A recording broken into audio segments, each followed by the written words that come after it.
দাদু কি করছে দেখো।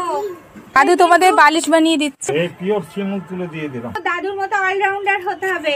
দাদু শুধু চাকরি করে না, দাদু সরকারি চাকরি করেছে, অনেক কষ্ট করে সবকিছু করেছে। বাড়িতে এসে ছেলে মেয়ে সামলিয়ে, দুটো বাচ্চা সামলিয়েছে, খাইয়ে দিয়েছে, স্নান করিয়ে দিয়েছে, তার থেকে আরম্ভ করে সবই ইভেন দাদু এখনো সোনাদেরকে হতে হবে। ওই শুধু বসে থাকলে হবে না যে আমি চাকরি করি, টাকা উপায় করি বলে কিছু করবো না। আর সেটা ধর্মও না, এটা সংসার ধর্মও না, বুঝেছো?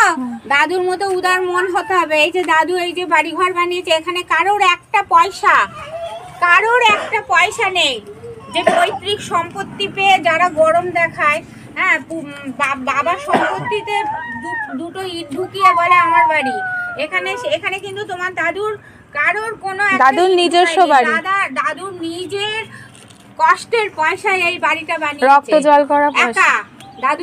দাদু হচ্ছে হিরো নাম্বার। আর তার সঙ্গে মনিরও অনেক অবদান, মনিও অনেক স্যাক্রিফাইস করেছে জীবনে, অনেক কষ্ট করেছে। আমার মাম্মাও অনেক কষ্ট করেছে, হ্যাঁ, যা বলেছে শুনেছে। আজকে ওরাও কথা শুনেছে বলে আজকে আমরাও এখনো পর্যন্ত মামামের কষ্ট আর দাদানার মনির কষ্ট আমাদের সোনাদের মানুষ করার জন্য দাদানের মতো হতে হবে। এই দাদানের মতো হলে তোমরা জীবনে অনেক কিছু করতে পারবে। ছোট বালিশের তুলো কি কাপাস তুলো ছিল, এখান থেকে ভালো তুলো ভরা ছিল, শিমুল তুলো, তারপরে মনে হয় ওই কাপাস তুলো ওর মধ্যে দেয়া হয়েছিল, আর একবার ভরানো হয়েছিল। যাদের না এখান থেকে না অন্যখান থেকে প্রতি লোভ থাকে, তারা সবসময় ওই লোভের কথাগুলো বলে। তোমরা লোভ করবে না, ঈশ্বর তোমাদের দেবে, সেটাই। হ্যাঁ, তোমরা কারোর জিনিসের লোভের দরকার নেই। তোমরা নিজে মানুষের মতো মানুষ হবে, হ্যাঁ, মানুষের মতো মানুষ হবে, দাদানের মতো মন করবে, হ্যাঁ, দাদান মনি কারোর পয়সার, কারোর জিনিসের, কারোর কিছুতে তোমাদের কোনো লোভ করবা না, হ্যাঁ, নিজের জিনিসই তোমরা পাচ্ছ না, নিজে হতে হবে। কিন্তু দাদান কি না পারে, রাজমিস্ত্রি কাজ করতে পারে, দাদান ছুতোর মিস্ত্রি কাজ করতে পারে, দাদান বই খাতা সেলাই করে আমার ছেলে মেয়েকে করে দিয়েছে, তারপরে মানে যা বলবা দাদান সব করে দিতে পারে। শুধু চাকরি করে বলে বসে থাকতো না, ঠিক আছে?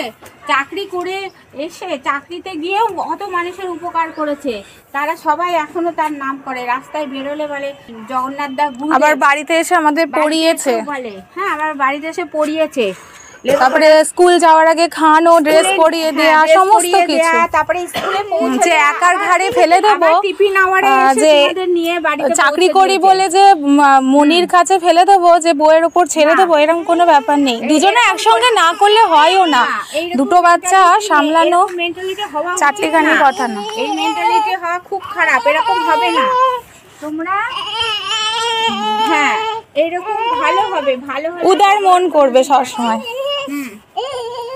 তাহলে তোমরাও সবার ছত্র ছায়া দিতে পারবা, সবাইকে ছায়া দিতে পারবা, বট গাছের মতো ছায়া দিতে পারবা, বট গাছের মতো ছায়া দিতে পারবা, সেইভাবে তৈরি হবে। কারো ছায়া দরকার নেই, ঈশ্বরের ছায়া থাকলেই হবে।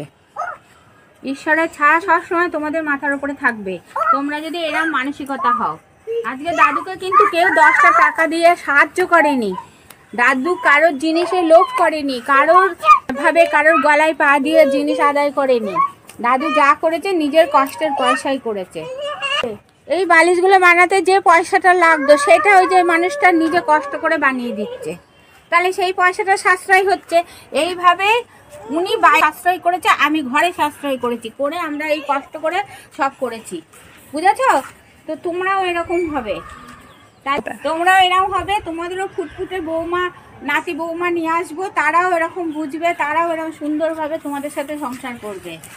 ততদিন আমি বাঁচবো কিনা জানি না, তবে এই আশীর্বাদ ভগবানের কাছে চেয়ে নিচ্ছি, তোমরাও যেন এরকম ফুটফুটে বৌমা, নাতি বৌমা নিয়ে সংসার করতে পারো।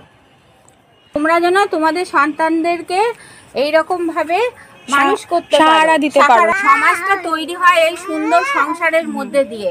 তোমরাও এরকম সুন্দরভাবে সমাজে তোমাদেরও ভগবান আশীর্বাদ করবে, যেটা আসল ধর্ম সেইটা করবে, অন্যায় কাজ করবে না, ঠিক আছে? তাহলে ঈশ্বর তোমার সহায় হবে না। এই যে শিমুল তুলোর বালিশ ওনাদের দাদান করে দিয়েছিল, কিন্তু আমি একবার এই বালিশগুলো ওনাদের মামার বাড়ির দাদান করে দিয়েছিল। এই যে শিমুল তুলো নিয়ে শিমুল তুলো আমরা নিয়ে এসেছি, আবার এই বালিশেও নতুন শিমুল তুলো কেনা হয়েছিল, যে ওখানে একবার ভরানো হয়েছিল। বালিশ থেকে বেরোচ্ছে সমানে কাপাস তুলোই বেরোচ্ছে এই যে এই বালিশগুলো থেকে।